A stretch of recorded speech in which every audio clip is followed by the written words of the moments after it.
Have you ever wanted to create a habit that sticks? Did you know that there is a science-backed method for creating positive habits? It's called the habit loop. And inside of this episode, we're going to uncover the strangely powerful secret behind it. Let's get growing. Hello, and welcome to the Pray Just Plant podcast, the show that talks about growing a garden, a homestead, a healthy family, and most importantly, growing closer to God. I'm your host, Crystal Media, owner of the Red Ridge Farm Homestead, where our mission is to help women of faith find the courage to grow healthy food for their family while building a closer relationship with our Lord and Savior. That's you. Don't let the world hold you back. Pray, just plant. Hello, fellow growers, and welcome to the Pray Just Plant podcast. I'm your host, Crystal Media, and today in season 12, episode 6, we are going to dive into the strangely powerful secret of habits called the habit loop. We have discussed habit loops on the podcast before, and I have, of course, put a few links in the show notes for you if you want to expand beyond this episode. And before I get going, this episode is for those of you in the purposeful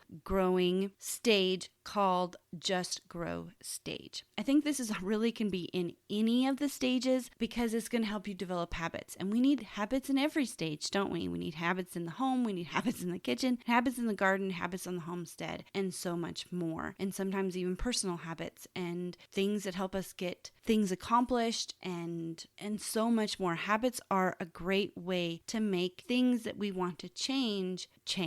What is a habit? First of all, and then we'll get into what is a habit loop. We can have good habits, we can have bad habits, but it's something that is done over and over, and we almost do it involuntarily. One habit that I have in the morning is I make my bed, and sometimes I'm in the middle of making my bed and I didn't even think about the thought of making my bed. It's just a habit. It's something that is repeatedly or automatically done in a certain time of day, or when we maybe feel a certain feeling, or when we have certain thoughts. Those can be all habits, things that have a continual repeating in our minds. And once a habit is built, it is very hard to break because it is something that becomes ingrained in us. What if you do want to make a habit? You have strategically thought about, you've gone through your goals for your homestead, or you've gone through your goals for your kitchen, and there's something in the kitchen. Maybe you want to create the habit of cleaning up after yourself, or doing dishes while you cook, like cleaning the big pans while you cook. There's lots of different habits that you can be doing, but habits can help you accomplish goals. Because in several episodes where I talk about goals, what I talk about is that when you want to create change, you first need to develop the goal. What is the goal that you're going to do? You need to be strategic with your goal as well,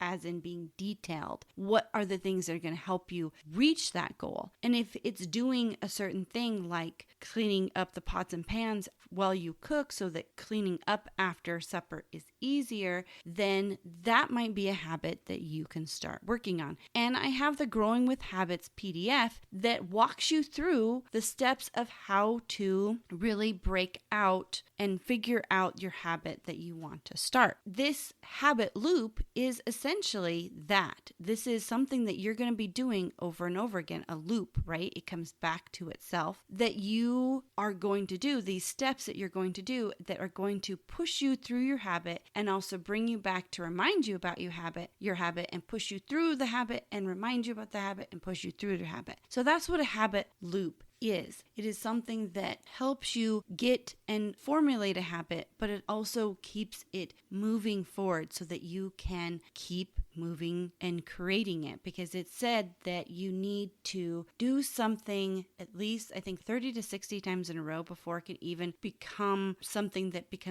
you regularly do, and you need to do it at least 90 times in a row to create a habit. So you need to have something, a process that will help you continue to do it over and over and over again to develop that habit. So let's talk about what is inside a habit loop. And if you go to the Growing with Habits PDF, I essentially walk you through each of these steps. The first step is to figure out your habit, and what is it going to be? What are you going to call it? What is something that you're going to do? So in the Growing with Habits PDF, what are you going to do to make it prevalent, to give it something that you know you're working on? And the easiest way to do that is to name it. But then the next step is to give it an anchor. And that's what the first step of the habit loop is. It is to set up a reminder or set up something that can help you remember to do this habit. So what I mean by an anchor is something that's already happening in your day that you can tie this new habit to, or that you maybe it's not something you can tie this new habit to, but you need to find something that reminds you that you're going to be working on that habit today. Maybe it's a post-it note square right in the middle of your mirror in the bathroom so that you see it while you're brushing your teeth and you're like, okay, I'm working on that habit today. You need something that is a reminder. And remember, this PDF will walk you through deciding what kind of anchor that you need. You want to make this obvious, just like I said, with that big post-it note in the middle of the mirror. You need to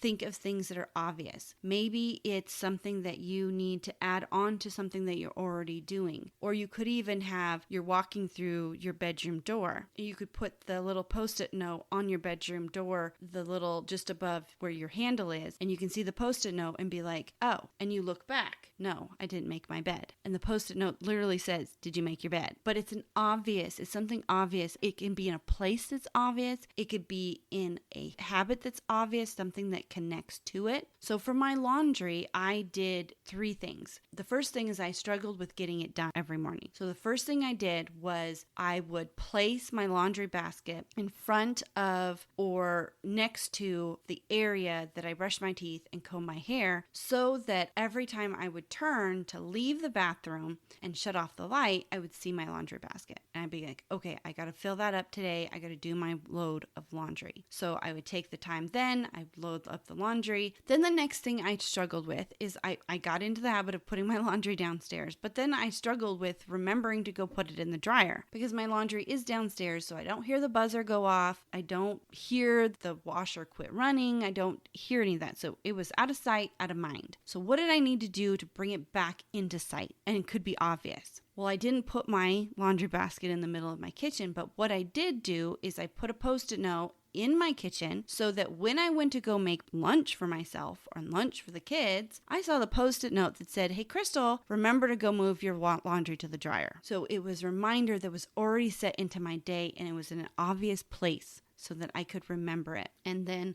I also kept that there so that when I went to go make dinner, I remembered to go get it out of the dryer and bring it upstairs to be put away. Now that I've built those habits, they're almost automatic. I feel it. Like as soon as I walk into the kitchen for lunch, I'm like, okay, where's the laundry? Gotta go do it. And once I go in to make dinner, it's like, oh, where's the laundry? Or I even think about when I'm thinking about what's going to be for dinner and the things I need to get out for dinner, I think about laundry. It's like tied together, which comes into the next tip, which is add it to another habit. Find something that is already a habit and add it to it. And part of the loop is that you find a cue and then you go into something that motivate you to get to it. Then the next part of the habit loop is to create a way to say if you did it or didn't do it. So you want to keep track of your accomplishments. And this isn't to help judge you of like, oh, you were awful at not doing your habit this week, but something you need to have in that maybe at the end of the day, you're wrapping up your day, you keep track of.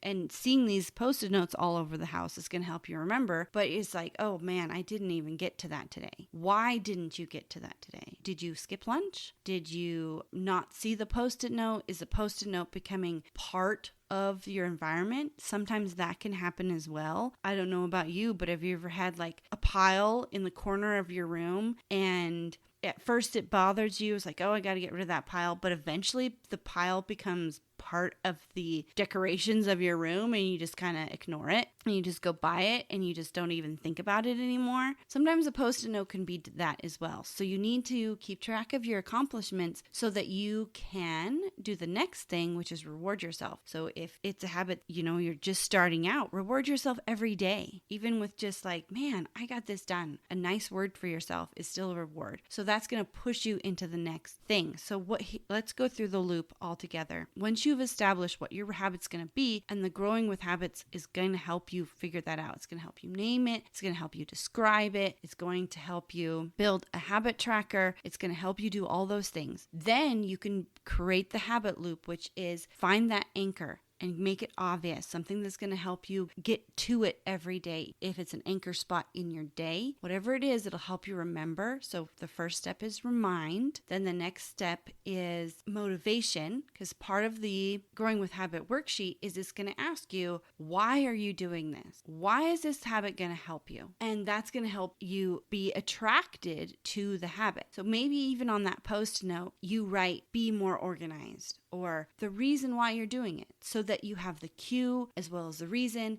and that can push you forward into the habit and make it easy. Make the habit easy, something that you can accomplish, because I talk about that as well, that it needs to be something that is small. So habit loop, right? Your cue, your craving, your response, your reward. Your cue, what is going to get you going? Your why, what is going to keep you going, keeping you consistent? Then what is going to be your response, as in doing it, and also keeping track of when you do it or don't do it, so that you can reward yourself or come up with a new strategy, because this is a loop, right? It's going to reward and then go into, because it's working, right? It's working, so you're going to keep going into the cue and keep going around. Now, if it's not working and you're not doing it and you're not able to accomplish it every day or every week or however you're setting up your habit, then the loop still needs to continue, but instead of reward, it needs to be new strategy, new cue. So that's where this really can help you build those habits, because you can start creating a circular and linear effect at the same time. And I strongly suggest that you grab the Grow with Habits worksheet. It's free to you,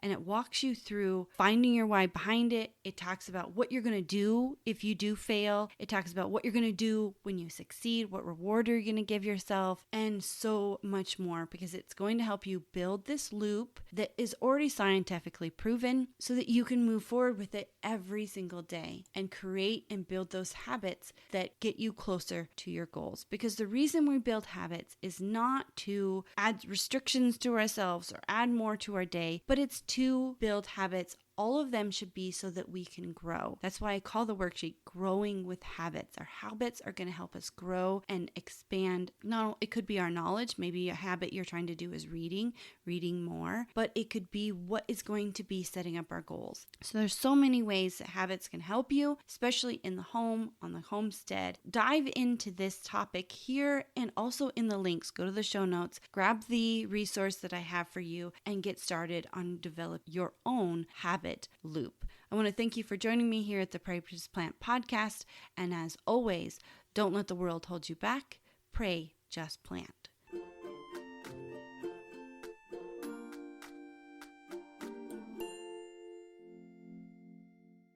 This week's episode is brought to you by the Planning Beyond the Harvest handbook. This handbook was designed to help you get your harvest onto your family's plates. We grow all this delicious food, and sometimes in the garden planning, we forget about the harvest and beyond the harvest. This workbook will walk you through the 5 steps that I use to get beyond the harvest. You can grab your copy at redridgefarm.org/resources.